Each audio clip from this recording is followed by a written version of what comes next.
దేవాలయంలోకి వెళ్ళినప్పుడు ఆ కళ్ళల్లో కళ్ళు పెట్టి చూడాలి. కళ్ళు మూసుకోవడం అంత దౌర్భాగ్యం ఇంకోటి లేదు. గుళ్ళోకి వెళ్ళాక మూసుకోకూడదు. ఎందుకంటే మనల్ని చూడనిచ్చేదే 2 నిమిషాలు. అరగంట కూర్చుంటే ఒప్పుకుంటారా?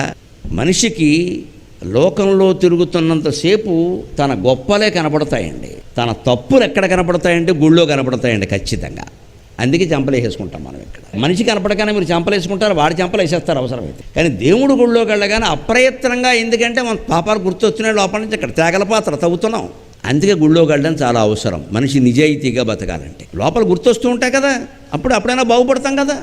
అందుకే ఏం చేయాలి? ఆ పాపం పోవడానికి, ఆ పాపం చెంత పోవడానికి, పశ్చాత్తాపం కలగడానికి భగవంతుడు కళ్ళల్లో కళ్ళు పెట్టి నేరుగా చూస్తే ఆ శ్రీకృష్ణస్వామి, వేణుగోపాలస్వామి కళ్ళల్లో ఉండేటువంటి చూపులు, ఆ ఎరుపు రంగు రేఖలతో కలిసినటువంటి కిమ్మీరితమైనటువంటి చూపులు మన కళ్ళల్లో ప్రవేశించేసరికి మనకుండే తమోగుణం, రజోగుణం నాశనమై సత్వగుణంతో ఉంటాం కనీసం.